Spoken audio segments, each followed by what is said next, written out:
Serikali inazidi kuogopa jinsi ambavyo Tundu Lissu anazidi kuonekana mchangamvu licha kwamba amefungwa kwa jela kwa zaidi ya mwaka mmoja. Lissu aliweza kuzua muhemko na uchangamvu katika mahakama ya masjala ndogo ya Dar es Salaam kipindi ambapo aliweza kutua kwa minajili ya mwendelezo wa kesi yake ambayo inamkabili kesi ya uhaini, kesi ambayo serikali iliweza kumshtaki. Na hii leo siku ya Jumatatu ilikuwa ni zamu ya serikali kuweza kujitetea, kutoa ushahidi, lakini serikali iliweza kutetemeka kipindi ambapo Lissu anaingia mahakamani akiwa na shangwe, nderemo, akishangiliwa na mashabiki zake ambao waliweza kumlaki ndani ya mahakama. Serikali ilikuwa inatarajia kwamba Lissu awe anaingia mahakamani akiwa ni mtu ambaye ni mnyonge, mtu ambaye ameweza kukata tamaa, mtu ambaye yani anataka kumpigia Samia Suluhu Hassan magoti ndiposa aweze kumwachilia. Lakini alipoingia mahakamani alikuwa na uchangamvu, alikuwa na ujasiri, anawasalimia mashikoi zake, alikuwa na furaha. Yani mpaka serikali ikashangaa, na huyu mtu tulikuwa tunafikiri ataja mahakamani akiwa ameandika barua ya kumfikia Samia kwamba tunaomba mambo hayo yaweze kuisha, tusalimiane kwenye maridhiano.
Ukiona kiongozi ambaye yupo na furaha katika taifa letu la Tanzania, licha kwamba nakabiliwa na kesi kubwa sana ya uhaini ambayo serikali imeweza kumpandikizia kiongozi kama vile Tundu Lissu, jua kwamba anajiamini.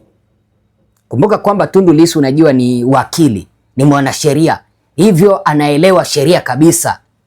Kulingana na mimi Bwana Ezra, niko na sababu ambazo ninaomba nikuelezee zitakazofanya kesi hii ya Tundu Lissu kuisha.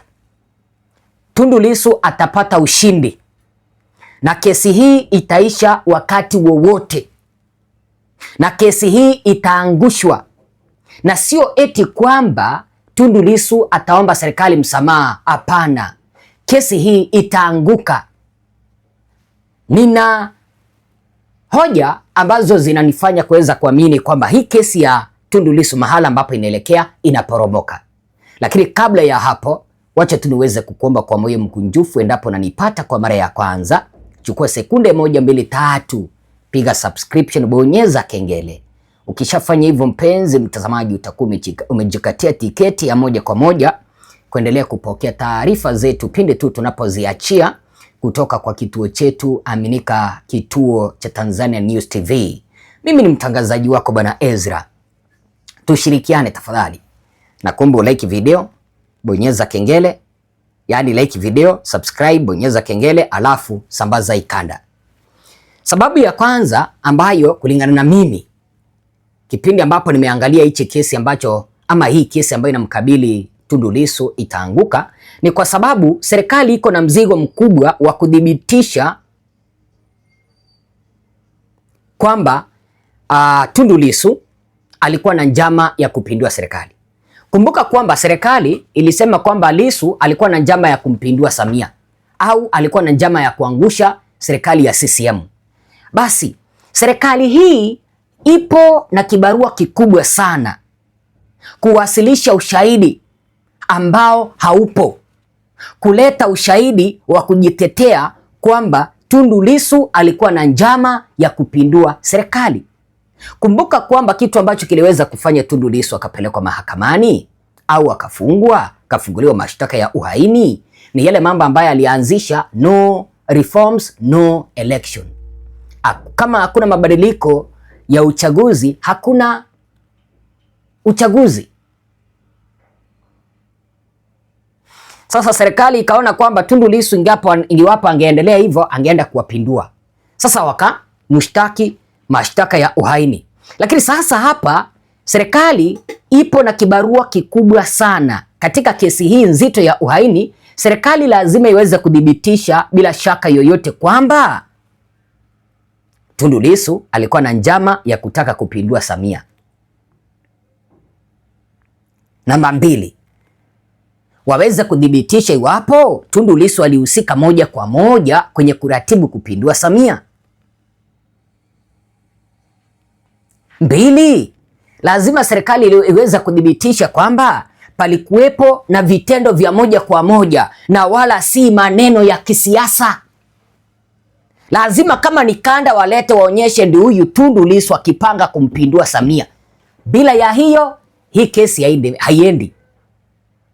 Samia amejiletea shida. Siku ambayo Tundu Lissu atashinda hii kesi, sijui Samia atatokea wapi, kwa sababu hii kesi haina mwelekeo, na bila shaka Tundu Lissu atashinda wakati wowote, na akishinda ile mikutano ambayo Lissu ataandaa katika taifa letu la Tanzania, sijui Samia atatokea wapi. Kwa hivyo kitu cha kwanza ambacho kinaniaminisha mimi Bwana Ezra kwamba hii kesi ya Lissu itaisha na itaporomoka ni kwa sababu serikali ipo na mzigo mkubwa wa kudhibitisha kwamba Bwana Lissu alikuwa na njama ya kumpindua Samia au Bwana Lissu alihusika moja kwa moja kwenye kuratibu kumpindua Samia.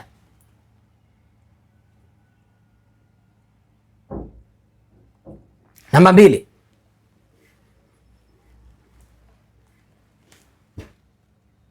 kuna haki ya kikatiba ya kutoa maoni.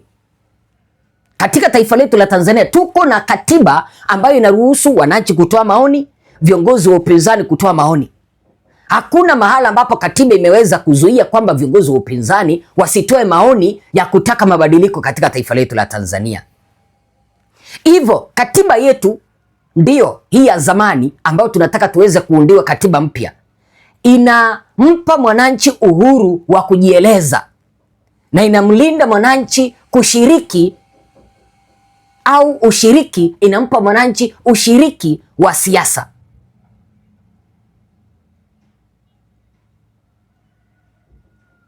Lakini sasa serikali inajaribu kubadili mjadala wa kisiasa kuwa kosa la jinai. Kumbuka kwamba katika taifa letu la Tanzania katiba inatupea haki kuweza kushiriki na kutoa maoni kuhusu hata serikali au kupinga serikali. Lakini serikali hii ya Samia inataka kugeuza katiba na iseme kwamba ukikosoa serikali hayo ni makosa ya jinai. Ukikosoa serikali hayo ni makosa ya nini? Ya jinai. Ukisema kwamba lazima tupate mabadiliko, hayo ni makosa ya uhaini. Kumbuka kwamba kitu ambacho kimeweza kufanya Tundu Lissu yupo ndani ni kauli zake ambazo aliweza kuzitoa kwamba no reforms, no election. Lakini kwenye katiba inasema kwamba kila mwananchi yupo na uhuru wa kutoa maoni, wa kushiriki kwa siasa. Kipindi ambapo niliona wengine wakisema kwamba wataua wale ambao wataenda kuandamana, si kuona iwapo wao wamekamatwa na kufunguliwa makosa ya jinai kwa kutishia wananchi. Niliona shehe fulani akisema hivyo. Si kuona kama amekamatwa na kufunguliwa makosa ya jinai. Lakini kipindi ambapo wapinzani wanasema kwamba no reforms, no election, wao wanafunguliwa makosa ya nini? Ya jinai na kesi ya uhaini. Kwa hivyo, kulingana na katiba yetu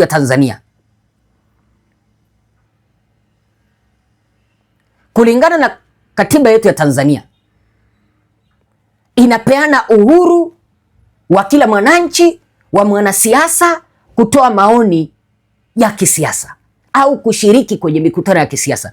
Hivyo basi, mahakama ikikubali hoja kutoka kwa timu ya mawakili wake Tundu Lissu kwamba serikali hii inataka kubadilisha mjadala wa kisiasa kuelekea ujinai au kuelekea kosa la jinai, basi hii kesi itaporomoka, kwa sababu mawakili wake Tundu Lissu wanasema kwamba serikali hii inataka kubadilisha siasa kuelekea kosa la jinai. Eti ukishiriki kwenye kukosoa serikali, hayo ni makosa ya jinai. Iwapo mahakama itakubali ombi hili la timu ya mawakili wake Tundu Lissu, basi kesi hii inaporomoka.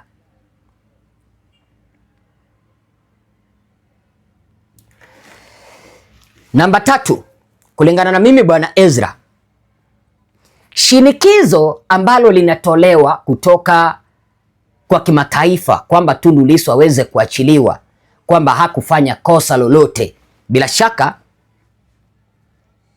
kesi hii ya Tundu Lissu imeporomoka.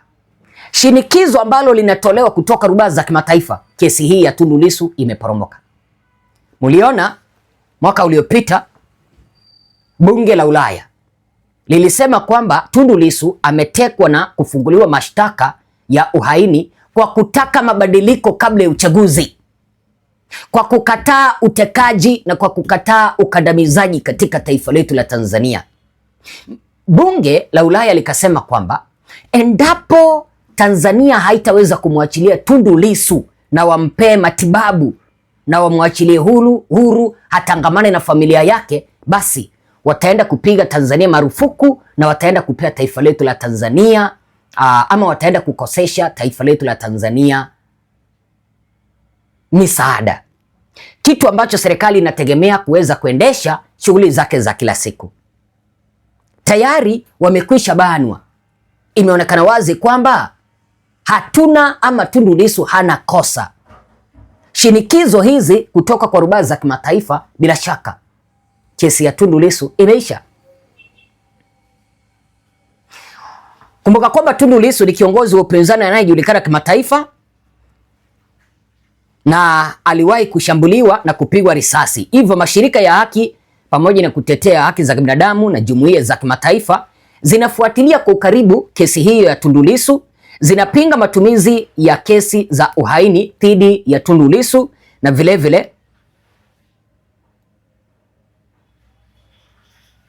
zinakataa jinsi ambavyo serikali inataka kutumia mahakama. Hivyo kitendo hichi cha mataifa au kimataifa kuweza kufuatilia kesi ya Tundu Lissu kwenye mahakama za taifa letu la Tanzania zitafanya mahakama kuwa makini kutotoa uamuzi ambao unaonekana kwamba unatetea serikali. Basi kesi ya Tundu Lissu imekwisha poromoka. Mwisho, mimi Bwana Ezra ninaamini kwamba serikali hii au kutokana na kitu ambacho kinaitwa mashaka ya kisiasa, kesi hii yake Tundu Lissu inaisha. Kwa nini?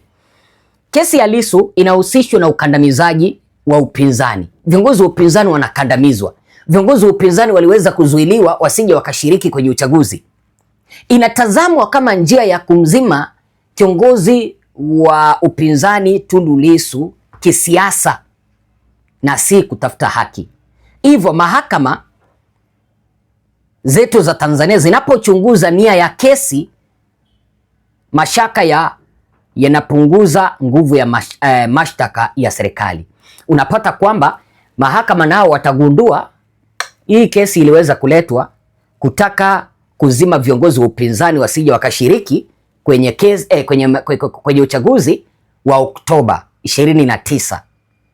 Basi hii kesi itaisha na Samia atakuwa amejiweka kwenye kikaangoni. Wazo lako ni lipi?